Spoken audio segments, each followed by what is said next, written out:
the dead of night, when the world is shrouded in darkness, and the only sound is the whispering wind, there exists a lurking presence that has haunted children for centuries. This figure, known as El Cuco, is not merely a story told to frighten misbehaving children. He is a symbol of fear itself, an unseen terror that stalks in the shadows.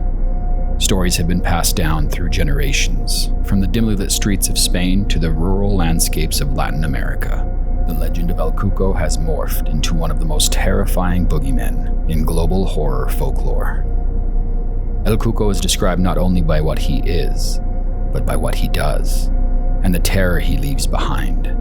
To some, he is a shapeless entity, no more than a black void that creeps silently into the rooms of disobedient children.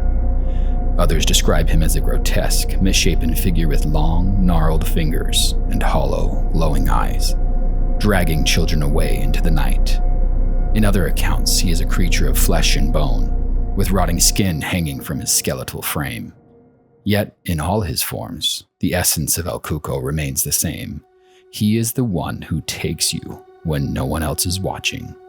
For centuries, parents have invoked the name of El Cuco to warn their children to the consequences of misbehavior. Duérmete, niño. Duérmete ya, que viene el Cuco y te comerá. Sleep, child. Sleep now, or El Cuco will come and eat you, mothers whisper at bedtime. The fear that creeps into a child's heart as they lie alone in bed is palpable, as if the mere mention of his name brings him closer. Every creak of the floorboards, every gust of wind outside the window could be the sound of El Cuco drawing near. It is best for a child to heed their parents' warning and go to sleep, lest the child face a deadly encounter with El Cuco. The origins of this nightmarish figure are hazy, buried in the history of oral tradition. Yet stories abound of El Cuco's chilling deeds.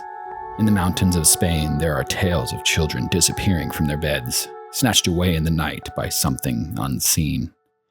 In rural Latin America, children swear they have heard the slow, deliberate scratching of his claws against their windows.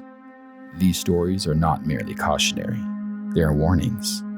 For those who do not heed them may find themselves staring into the eyes of the creature that waits in the dark. What makes El Cuco so terrifying is the sense of helplessness he inspires. He is not a villain that can be outsmarted or fought. He is the terror that comes when you close your eyes, when your guard is down. Children too young to understand the complexities of adult fears are especially vulnerable to him. But even parents are not immune to the chilling dread he invokes. For when a child vanishes without a trace, who is left to question whether El Cuco was merely a myth? Interestingly, some regions, particularly in Mexico, people whisper that El Cuco was once a man. Perhaps a father who lost his children to tragedy, or a monstrous figure punished by the gods for his cruelty. Twisted by grief and rage, he became the embodiment of punishment, forever cursed to prey upon the young. His touch is said to drain the life from those who he captures, leaving them cold and hollow, forever lost in his dark world. In these stories, the horror lies not just in the disappearance, but the absence that follows. A child's laughter turned to eerie silence, a bed left untouched in the morning light. Yet, El Cuco's power goes beyond abduction. His influence is psychological, weaving its way into the minds of his victims long before he appears.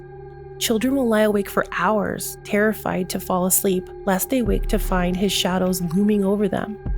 His victims often experience night terrors, vivid dreams where they feel his cold breath on their necks, or hear his raspy voice whispering their names. As terrifying as the individual stories are, it is the unknown that makes El Cuco truly horrific. He doesn't have a single defined form or a clear set of rules.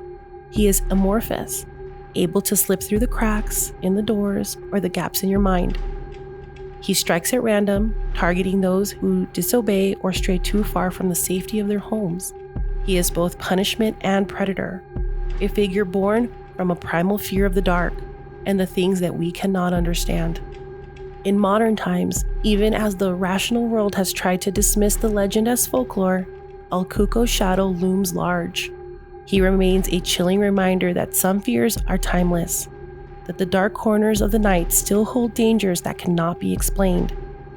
As for those who listen closely, his scratching may still be heard, faint, but unmistakable, as he watches from the shadows, waiting, always waiting for the moment when you finally let your guard down and finally go to sleep. Thanks for staying with us as we have gone beyond the streetlight.